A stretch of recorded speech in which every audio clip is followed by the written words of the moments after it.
If you've ever wondered what success really is and how you define it, because different people define it different ways. And if you want to take back your time and own your own life and potentially even business, this is the episode for you. It's the Limitless Leadership Lounge. We're excited to bring in our guest today. I'm John Gehring, joined as always by Dr. Numa Kareem and Coach Jim Johnson. Coach has brought along another guest to dive into the three keys to success and so much more when it comes to entrepreneurship. So, Coach, go ahead and introduce Phil. Let's dive in. Yes, I'm excited to have Phil Portman. I had a chance to talk to him before we invited him to be part of our podcast, and he's got some great information and stories to share. So let me give a little background. Phil Portman is a serial entrepreneur, host of the Let's Talk Success podcast, and a member of the Forbes Technology Council. He's built 5 startups and now helps others create a life of success through his three keys to success system, which he's done in a book: clear goals, healthy habits, and confidence. So, without further ado, we're really excited to dig into more information from Phil. Phil, welcome to the Limitless Leadership Lounge. Yeah, thank you guys for having me. Excited to chat with you today.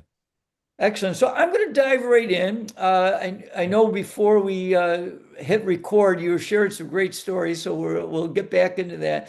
But with your three keys to success, because I did a lot with my teams and my players with goal setting. So tell us from your perspective, because you've built businesses. You also talked before we got on camera here live, is that about trying to balance family and also your work. So with that, tell us, what have you found to help people and be a more effective goal setter? Yeah, absolutely. First thing is write it down. Write down your goals. So the data shows us you're 33% more likely to achieve a goal by just getting it out of your head and getting it down on paper. So first and foremost, just get it down on paper. I talk to people time and time again. They're like, yeah, I got goals.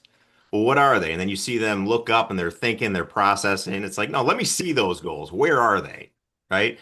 For me, I have goals written. I have whiteboards. I have where I work out at home. I have my workout goals. And then I have right next to it the other goals. And my goals, I put them in different buckets. So I have my family goals. I have my financial goals. I have my artistic goals. I have my spiritual goals.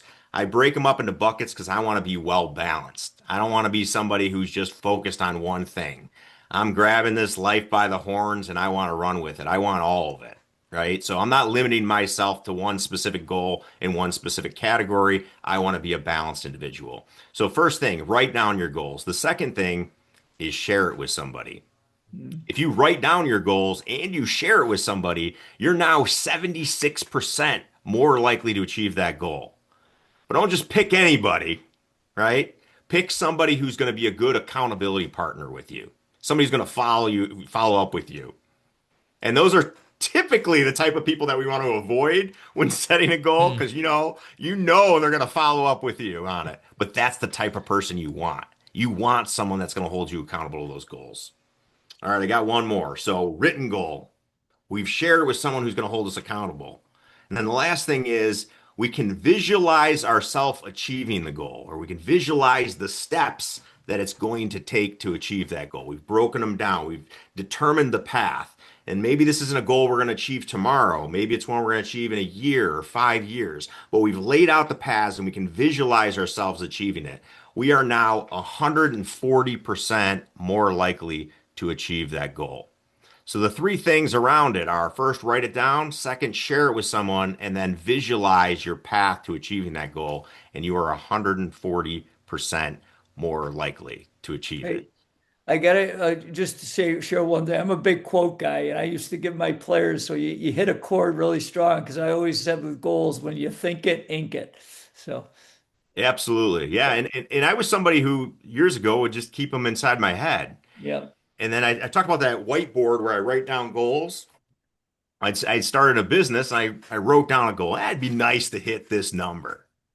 I ended up going back to that date and looking up and go, man, I hit it right at that number. Say, yeah, let's stretch it a little bit this time. Let's stretch the goal. And time again, I kept hitting it. Anyways, I was telling my wife about this. My wife is a fiction author, and she kind of like, okay, Phil, yeah, this works for you in business, but yeah, I'm gonna go ahead and entertain it. And so she went ahead, wrote down her goal for this year I want to hit the top five in my category in sales, and da da da. Da. Day one of the new year, she hit that goal. And she can't explain why. She didn't do anything different than marketing. Could have been a fluke, but at the end of the day, she's now a firm believer in written goals. It changes things. It makes it real when you actually write them down, and your brain just starts working towards what it can do to achieve that goal. So write down your goals. Yep. Renew Renew is muted. I hear you because I wrote my goal that I want to start a nonprofit when I was like 25 years old after working with UNICEF. And then suddenly I lost track of time and I pursued my PhD and then I started teaching. And then I found my diary again. And it reminded me like, oh, I did wanted to start my nonprofit. And what happened, my father passed away, and I think that was the trigger. Like, what am I doing? Everybody's time is short, and we need to follow what we promised ourselves. And that is when I wrote that goal, and I had my accountability partners who really pushed like, what about your organization, that dream? I had one or two friends, two close friends, who reminded me of my dreams. And that is when I started. I just went with it, contacted coach Jim Johnson, and then everything started rolling. But one thing I realized, that you cannot sit down with your goal, you have to put it into action. And once you start to roll, all the resources and everything comes up. So it is interesting, like how all the doors starts to open when you are also visualizing. So all the technique that you were mentioning. So I could see that myself, like, oh, I was doing that, and now I have too many goals. So I have to narrow it down. Like too many goals, so I have to focus now. So my question is, you are a serial entrepreneur, and you have so many interesting businesses that you pursued. Is there any business that is close to your heart, that has like, oh, this is the business that define me, that gives me joy, something like that, like, because each business has its own area of joy. Absolutely. So ever since I was young, I loved the tech side of things. So that is and what I'm naturally passionate about. Hmm. The problem with that is it could be an addiction for me. I could get so obsessed with technology that I could spend all day just invested in it. And so I think it's important to have balance, and specifically balance with nature. So one Hmm. of the things that I really enjoy is my 54-acre commercial horse farm. We have this horse farm, and if you go to it right now, it looks like a park. I mean, I've got this private pond up front that I stock with fish, and I got microorganisms. I'm like a scientist with the pH levels in the water. I've got bubblers in it and fountains and stuff. At the back, I have a cabin with a dock that goes out to a lake. I've got trails throughout the property. Nice. I obsess over it, but there's something incredibly therapeutic about Hmm. building things in the physical Hmm. world and looking back and saying, I made that. I mean, I made that. Right. There's something about getting out there and putting posts in the ground and shoveling gravel, and it's just it does something great for the soul. And if you read throughout history, some of the most successful people will agree with that. George Washington did not want to become king because all he wanted to do was get back to his farm. Hmm. I get it. I completely get it. There's this balance that we humans have with nature, and if you can get out and do something physical, then it will provide that balance that you're looking for in your life. So It's for an me right now, it's organic the horse farm. experience. And I Yeah, think it's an organic experience. We are all rooted to some organic experience. We can have tech job, we can start a bank or something like that. but the feeling you feel being in the nature. And I got the feeling that you will talk about your farm when I ask you this question. So you are right there. I could imagine myself loving this farm. So Absolutely. No, I yeah, love everything about it, including the horses. I mean, the animals that we have on the right. farm are incredible.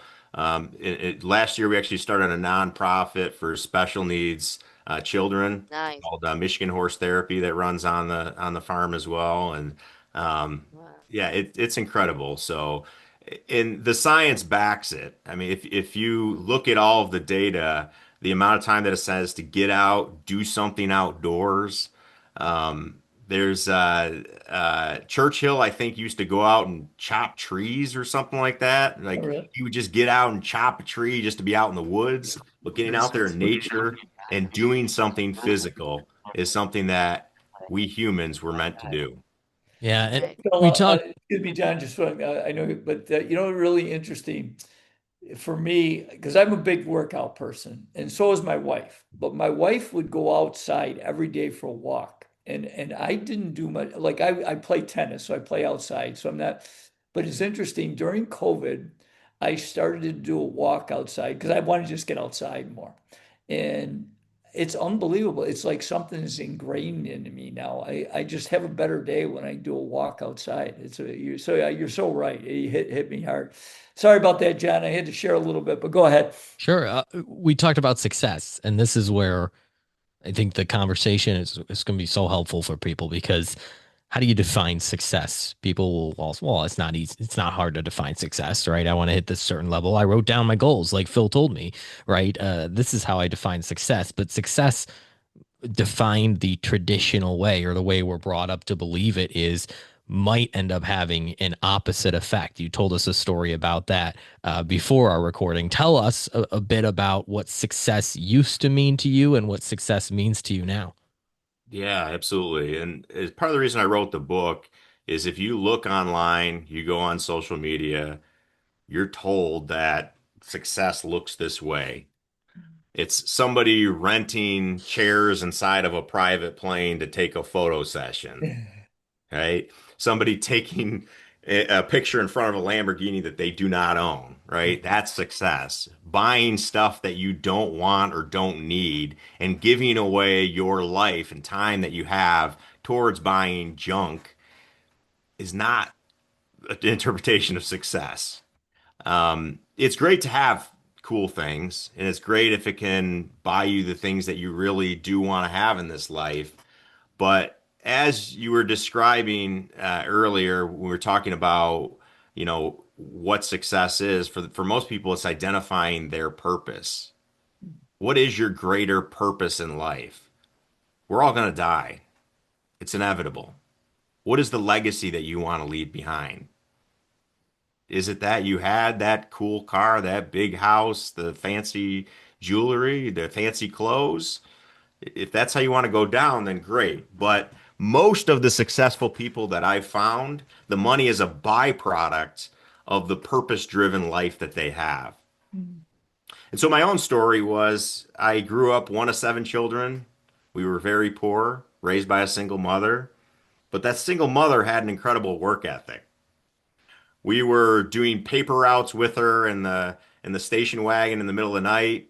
We were cleaning houses with her during the day. We were instilled with a solid work ethic at a very, very young age. And so I got into the corporate world, did that for a bit until I ended up having children. And then quickly, my purpose changed from being somebody who wanted to be the successful businessman. I wanted the fancy house, I wanted the fancy cars. But then suddenly everything was rewired when I got married and had kids and said, no, I want to be with them. My time with my children and my family is important. I want to be there for the sports events. I want to be there to pick them up at school. I want to be there to drop them off. I want to be there to have conversations with them. I want to be a part of their life. And that was my purpose-driven life that I needed to figure out a change for. The problem for me is the work ethic, the drive to, had built up this anxiety inside me. And so when I had left my job and started a new company, which ultimately was a food delivery company. I franchised it across 6 states. I was once again in an office. I was once again traveling, living out of a hotel, FaceTiming with my kids, doing all the things that I had done in the corporate world. Instead of delegating these things off, instead of automating systems, I was taking them all on. So I took a moment and said, why am I doing this? Why am I still working all of these days when I have employees to do this? And what I found was I couldn't sit still. I couldn't relax with my family, even when I was sitting there and we were having dinner together. I was checking for emails. There was nothing in there, but I was checking for them. Mm. I was trying to correspond. I was trying to get things to bring on. So how was I ever going to get to a point in life where I could let go, where I could delegate things, where I could automate processes? I didn't want to do that because if I did it, it meant I'd have to deal with this anxiety inside. I'd have to become still. Yeah. So I had to start with that. I had to figure that component out personally before I could ever let go. So I sold my company and I started from scratch. I said, I'm going to work from home. And then I set myself guidelines and rules on what I was going to do with my new business. And I did have an accountability partner, which is my wife. That She was helps. the one who said, hey, you said you're going to be home more. You said you're going to work from home. You said you wanted to be in these kids' life. You said this. I said, you're right. Absolutely. Workaholic Phil, anxiety driven Phil, he'd find stuff to do. But this new Phil had to work through that anxiety and had to be okay with letting go. And I'll tell you what happened. Do you think my business suffered because I wasn't there? No. There is no way that old Phil could be a serial entrepreneur running multiple businesses from the tech side to horse farm, right? If I was doing it all, if I was taking stuff on, if I wasn't okay with letting go. So now I spend more time with my family, more time with my kids. My business is more successful than ever because I empower people. I have to hire the right people. I trust, I delegate. I have a team around me that runs the things that I need to, and I'm better off than ever. So, what I'm preaching now from this level of success is about balance. It's about finding balance in your life. Because if you can find time to let go, to delegate, to shed the tasks that you don't need to do because they're ultimately just trying to fill this void in you, you will find a greater level of success than you've ever experienced in your life. Man, that's so relatable to entrepreneurs. And it's amazing. It doesn't make sense, right? Because we are always, everything else in life, the input is directly related to the output. So the more we put in, the more we get out. How come that's not always the case in business?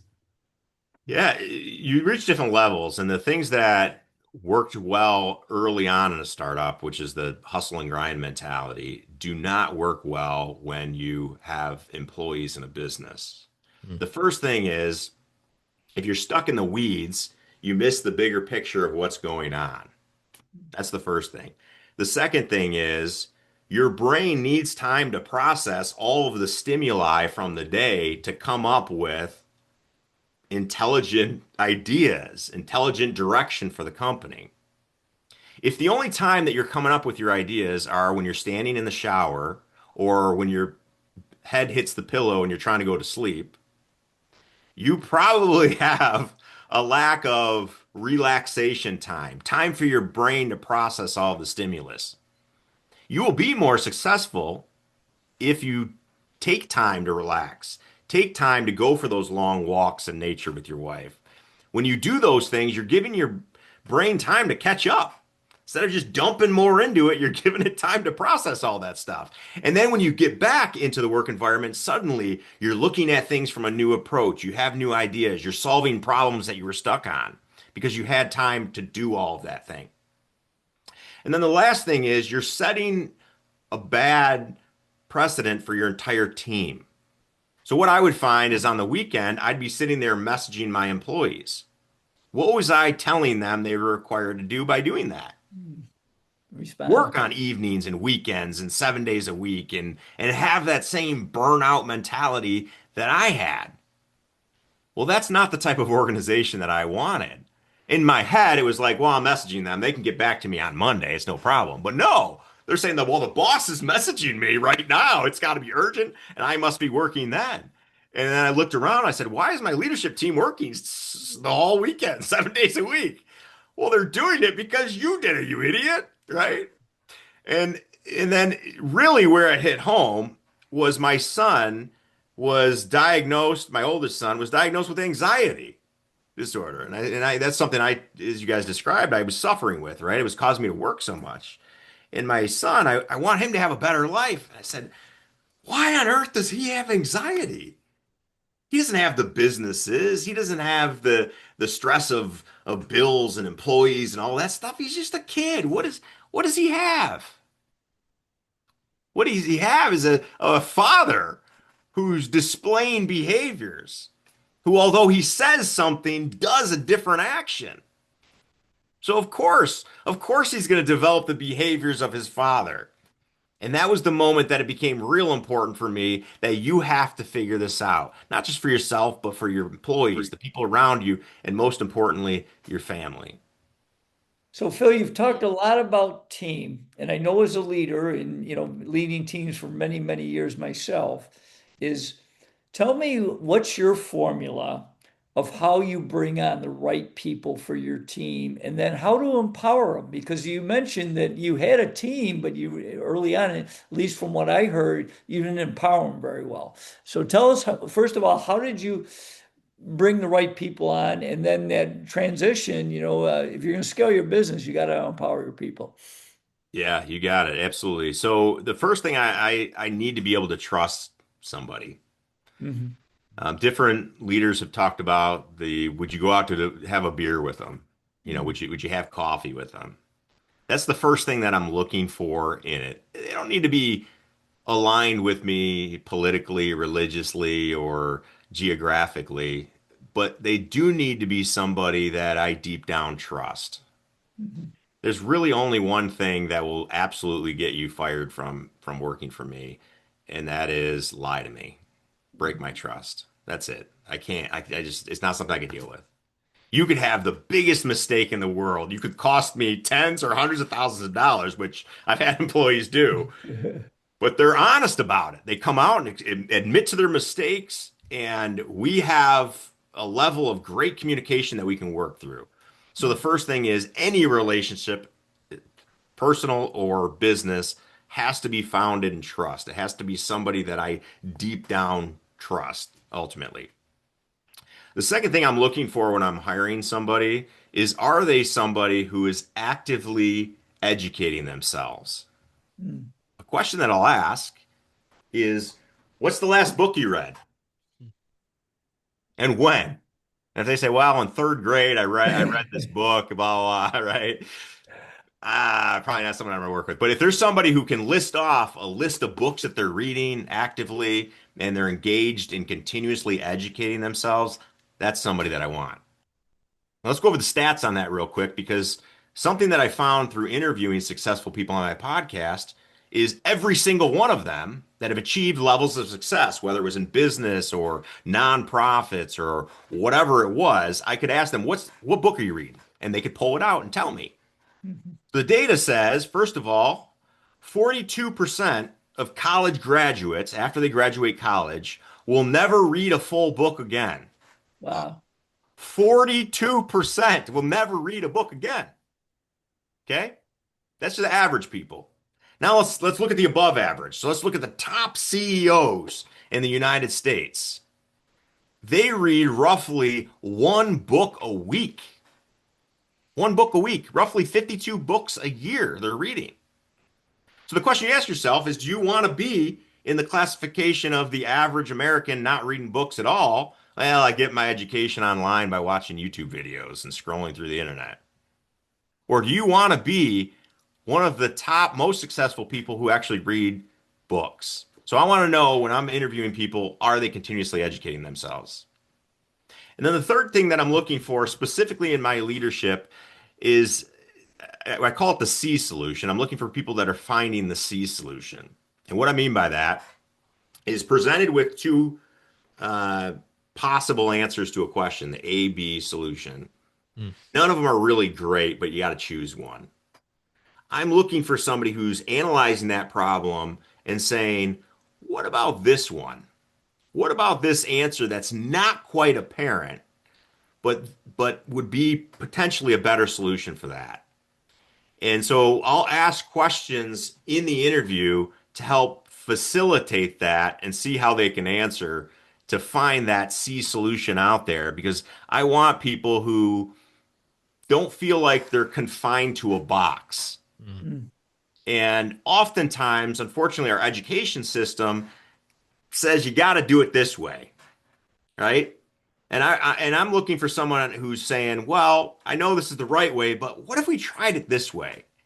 And specifically in a tech world, it really has pushed advancements in our company. So those are kind of some of the three things that I look for. I'm looking for someone that I can really trust, educates themselves, and then is thinking outside the box. What I do not look for is titles. I don't really look for titles. I'm not really terribly interested on what their previous titles were for the previous companies. I want them to have a good understanding of it, but a lot of that stuff we can train internally. And because I have a unique culture inside my business, oftentimes we promote from within, and we'll actually send somebody to school to learn about the role they're going to take on. And we've had success with that doing internally. I got to do a quick follow up about the Yep. books because you struck a real chord there. Successful people reading one book a week. What do you say to the people who say, "Well, I'm too successful, too busy," because that's a big time commitment. I don't have time to read a book a week. Yeah, that's the point, right? I mean, that's the point right there. If you can't go for a walk with your wife, if you can't slow down to read a book, like that's the point. Summarize this book for me. No, that's not the point. The point is that you are dedicating time to sit down and read a book. That's why these people are successful because they're creating time. If you're too busy, you're always going to be running that rat race. You're always going to be on that treadmill. You're making a lot of movement, you're doing stuff, but you're getting nowhere. And that's the point. That is absolutely part of the point. Part of the point towards going to the gym and doing exercise, which is another thing that successful people do regularly, is work Right. out. You'll find time and time again, there's some sort of workout routine. Could be going for a walk, going to the gym, swimming, but highly successful people have some sort of physical activity where they can de-stress and let go of it. And so if you're saying I don't have time for it, well, you're right. You don't. But that's part of the Yeah, and roadblock. That's part of the thing you need to solve for. right. I Hey, agree with Philip because I have, while I was working as a magazine editor, I was interviewing like many successful businessmen and women in Bangladesh and different parts of the world. And one thing that was common was they were all into fitness. There was just one Bangladeshi lady who was like a startup CEO, and she has board of directors of so many companies, and she wakes up at 4:30 a.m., does her swimming, then listen to music, eat healthy. When it was lunchtime, she was eating salad and all these kind of stuff. So it was interesting. And while I was interviewing, majority of the CEOs had this fitness habit, walk, running, gym, martial arts, something like that. So it is so true that when you take care of your body, then automatically the mind also follow and take you to that success. So my question to you, what are some of the practice that you do to take care of your mind and body? Yeah, love this question, right? So let's start with the mind. Every night I write down, I have a gratitude journal. So I write down things that I'm grateful for in that day. We're hardwired to run from bears and lions and things like that. And we're constantly looking for problems throughout the day.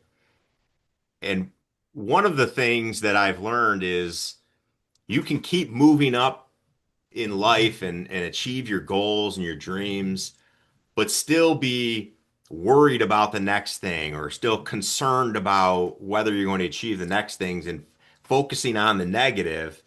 if you don't take time to actively appreciate the things that you're grateful for in your life. And think about it even now. You live in one of the wealthiest countries in the wealthiest time in human existence, right? We're not plagued with diseases left and right. And, where the average life expectancy isn't like 40 something years old, right? Like out of all human existence, we're doing pretty good right now, right? I mean, think about even a few generations ago. If you went to your grandparents or great grandparents and said, you're going to have a device in your pocket that can give you access to all of the world's information, anything that you could think of, you're going to be able to access there. What would they say, right? I mean, that's remarkable. Those are amazing things. But the brain's just not automatically wired to identify and appreciate those things that you have in your life. So you have to set time to do it. And for me, I like to do it before I go to bed. So I have a journal next to my bed. I sit down, I write it down, and I just think about the things that happen throughout the day that I'm grateful for, that I appreciate. And it could be something somebody said to me. The fact that, or one of my employees did a little extra something without me asking to. Or it could be just the weather that day, right? It could be anything. But I go to bed with a smile, relaxed, happy. And so first and foremost, if you don't already do it, take time, write down your gratitude. The next thing I do on a daily basis is I meditate. And I had read about meditation. I'd interviewed people who talked about meditation for a long time, and I never understood it. I said, I tried it, right? And I said, this isn't going to work for me. My brain's too active. I can't do it, right? And then one day I decided, hey, you've been preaching this type of the habit behavior thing for a really long time. Like, just do it. Just shut up and do it. Right? I'm just going to do it. I'm not going to expect anything from it. I'm not going to look for results. I'm just going to do it. And that was the key formula. Not expecting anything from it. So going back to like when you're talking about somebody who doesn't have time to read or somebody who doesn't have time to work out, like that's the point. That is the point. And that same point with meditation. It's just to do it. And then suddenly when you start doing it, then you start having the realization of the benefits that you're getting from doing it. But you can't go into it with the expectations. Just like you can't go into the expectations of, hey, I'm going to start reading and all my knowledge problems are going to be solved. No, that's not the point of it. You can't start working out and say, hey, all of a sudden I'm going to be muscular and gigantic. No, that's not the point of it.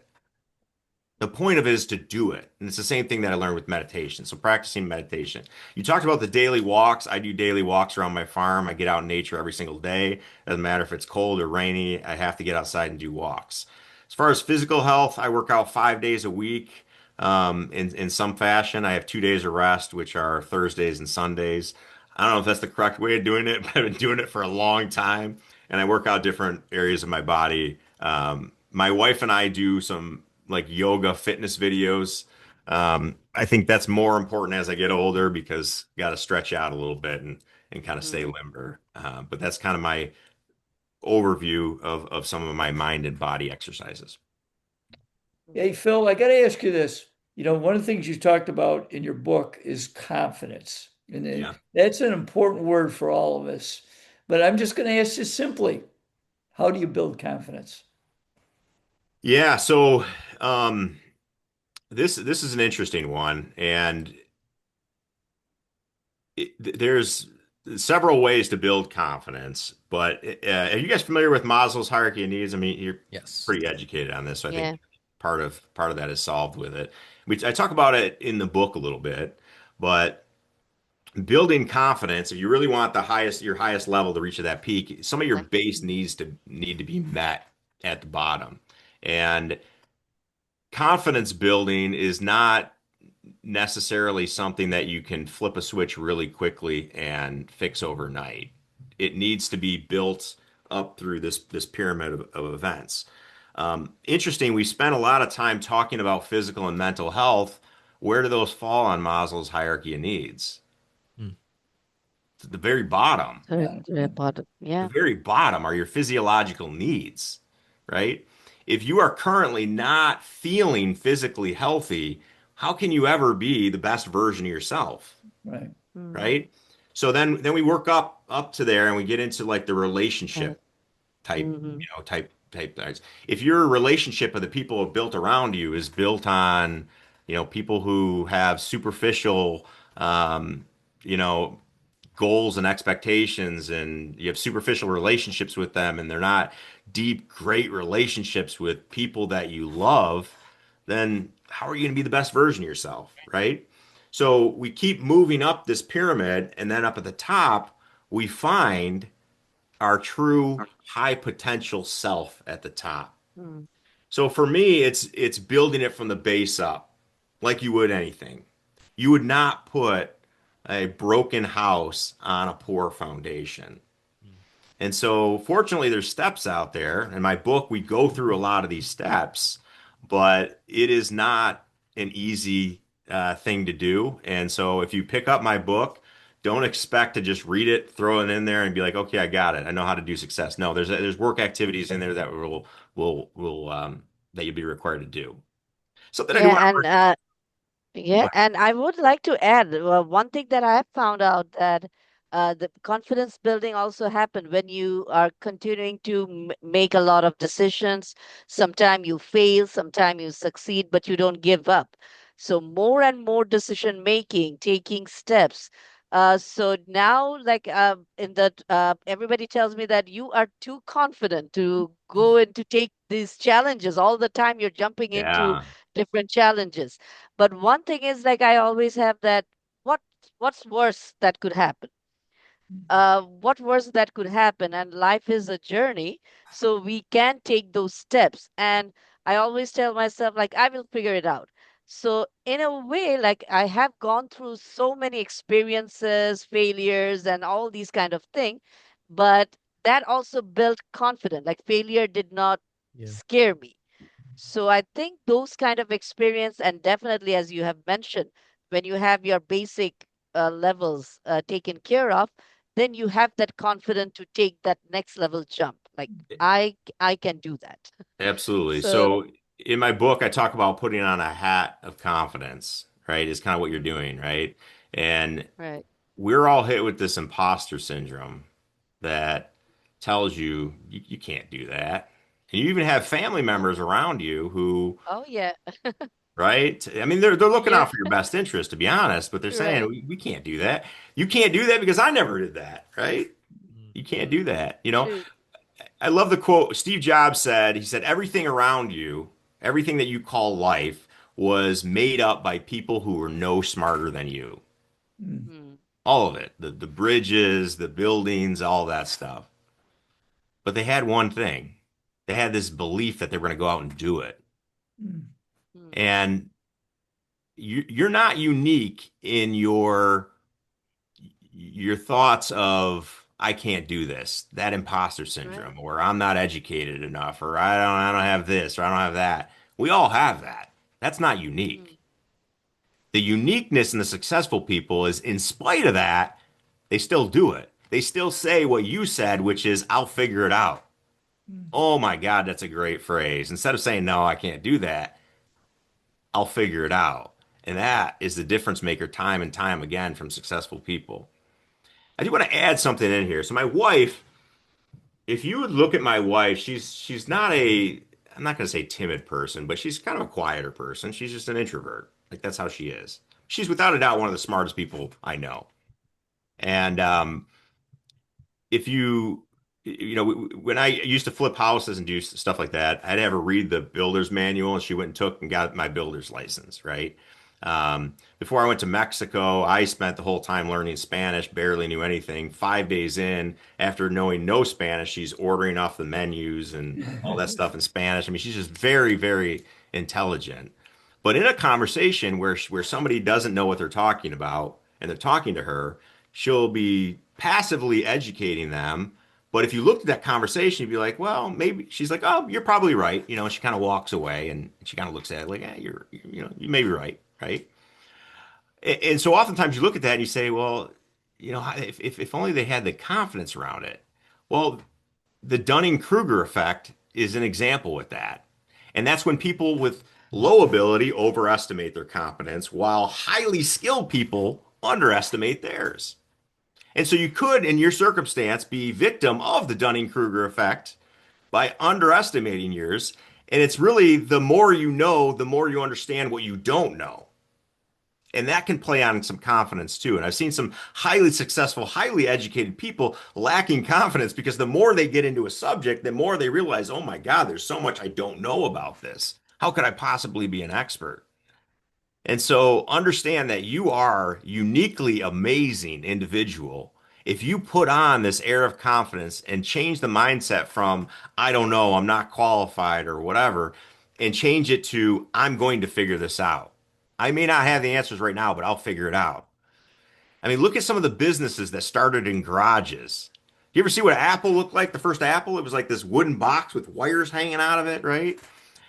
Like everybody's got to start somewhere. Amazon, I saw there was like a sign and he just had in this little office, handwritten Amazon on it, right? Mhm. Everybody's got to start somewhere.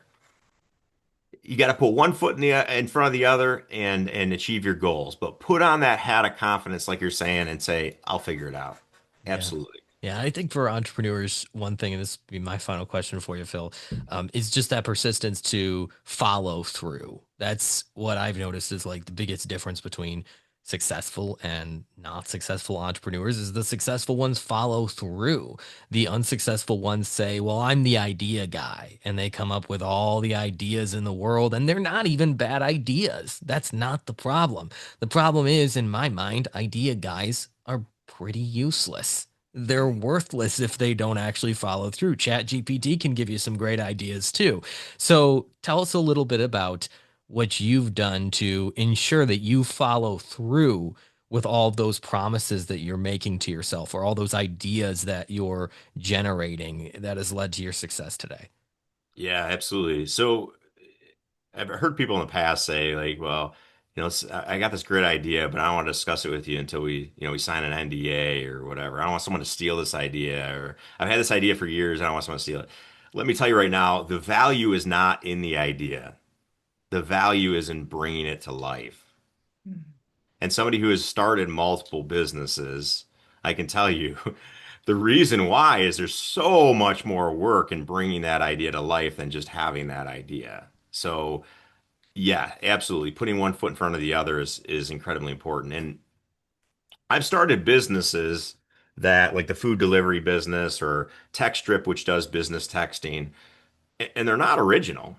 They're not unique. Those companies already existed. And yet I found success in them. I found success in delivering better customer service. I found success in making it easier for my customers to use it. I found success in making a better product that just worked better, right? So even though these things existed, they weren't novel ideas, but the work to put them into place and to build them was. And so, yes, in my tech world, I come up with a lot of ideas and we test out a lot of stuff and we fail a lot. To bring things to light, first, we talked about I write down a lot of goals. And in my business work world, I have accountability partners as well. One specifically is my CFO. I am not a budget managing, looking over numbers and financials type person. I'm like let's do this, let's go. Fortunately, I got wait a minute. Let's go through that real quick, and look at it. And so for me, it's really partnering myself with somebody who's going to complement me very well. And I think that's the best way to go through life is we're social creatures. We're meant to be in communities and we're meant to surround ourselves with amazing, competent, incredible people who help balance us. You're not going to have all of the skills. You're not going to do everything on your own. You need a tribe around you. Hopefully, you can partner with people who are going to build you up and make you better at what you do.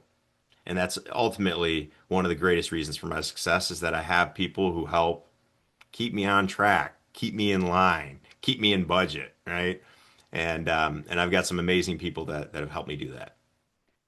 Well, thank you, Phil. I greatly appreciate your time and your wonderful insights. It's interesting. You made one thing, and you brought up Steve Jobs. One thing, because I read Isaacson's book about Jobs, and he was an interesting creature for sure. But the one thing I really did admire about him was he wanted to make technology simple to the common person. And that's something that I got from you with your answer is make it a little bit easier, make it a little bit better, make the customer feel important. Those are all things that, we sometimes forget that, to run a great business, you don't have to invent a new wheel.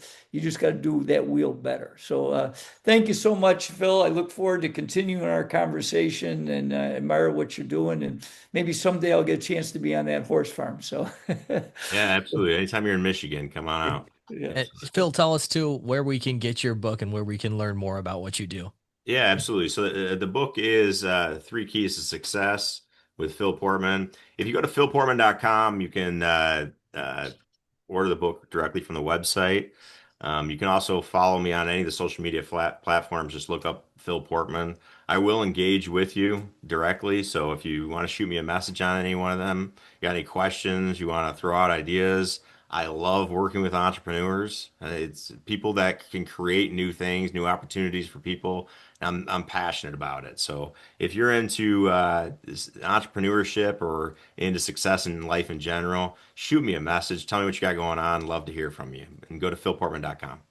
philportman.com, links down in the show notes. Check out the 3 keys to success that will revolutionize how you feel about success and how you feel about life, because defining it is so important. We learned so much from you today, Phil, from simply achieving your goals and setting goals by writing them down and envisioning them and all of those things you talked about early on, all the way to that balance in life and what makes successful people successful, all those traits that we talked about. So worthwhile for our audience. We can't thank you enough for your time today on the Limitless Leadership Lounge.